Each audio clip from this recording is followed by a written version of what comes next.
Sir, Virudhunagar மாவட்டத்துல திமுக ஆட்சி காலத்துல பூமாப்பட்டி புலவக்கல் அணை கட்டியிருக்காங்க, பெரியார் அணை கட்டியிருக்காங்க. அதுல பூங்கா அமைக்கிறது 10 கோடி நிதி ஒதுக்கி இன்னும் பணிகள் தொடங்கல அப்படின்னு சொல்றாங்க. இப்ப அந்த பூமாப்பட்டி புலவக்கல் அணை ஒரு சமூக வலைதளத்துல ஒரு ட்ரெண்டிங்ல இருக்கு. அந்த பூங்கா அமைக்கிறதுக்கு எப்போ பணிகள் தொடங்க? இதுக்கு எல்லா இடங்களுக்கும் சில இடங்களில் கொடுத்தோம், சில இடங்களுக்கு கொடுக்க முடியல.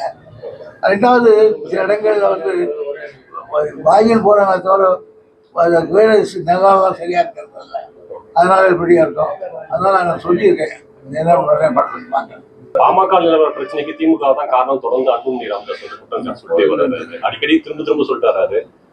திமுக மறுத்துட்டு வந்தாலும் திரும்ப அதே தான். நான் சொல்ல, அவங்க அப்பா சொல்றாரு, அப்பா தந்தை சொல்லுக்கு மந்திரம் இல்லை. அன்புமணி சொல்றது அப்பட்டமான பொய்ன்னு அவங்க அப்பாவே சொல்லிட்டாரு. அடுத்த கேள்வி கேளுங்க. சொல்றீங்களா திமுகவில் இருக்கா? இல்ல எந்த பூசல் இல்லாம ஒன்னா இருக்கணும் அப்படின்றது அந்த ஓரணியில் திரள்வோம் கூட்டணி கட்சிகள் இருக்கா இல்ல திமுகவில் இருக்கா? அது மாதிரி சில அறிவுகள் சொல்றாங்க, அது மாத்த காமிக்க. அதாவது இந்த அறிக்கையிலே சொல்லியிருக்காங்க பாருங்க, ஓரணியில் திரள்வோம்னு சொல்றது நாட்டை காப்பதற்கு எல்லாம் ஒண்ணுக்கு ஒண்ணும். திமுக அரசின் சாதனைகள், தலைவர் தளபதி செய்த சாதனைகள், இந்த சாதனைகள் வச்சு ஓரணியில் திரள்வோம். அடுத்து பாசிச பாரதிய ஜனதா கட்சி ஆட்சி, அது பின்னாடி இருக்கக்கூடிய மோடி, அது பின்னாடி இருக்கக்கூடிய எடப்பாடி வரக்கூடாதுன்றதான் ஓரணியில் திரள்வோன்னு அதுல கேள்வி கேட்கிற பிரகாஷும் இருக்கணும்ன்றதுதான் எங்களுடைய ஆசை.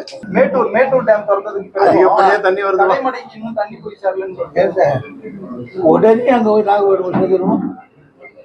நாங்க எவ்வளவு இன்புல வருதோ அந்த இன்புல கம்ப்ளீட்டா பறந்துருக்கோம். இது அவ்வளவு தடுறது கிடையாது.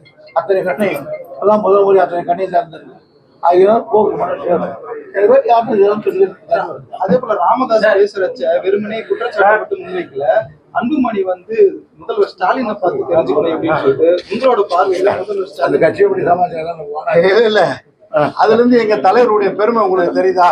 பிளே ஸ்டோர் மற்றும் ஆப் ஸ்டோரில் இருந்து பாலிமர் செயலியை QR கோடு மூலம் பதிவிறக்கம் செய்யுங்கள். செய்திகளை உடனுக்குடன் பெறுங்கள்.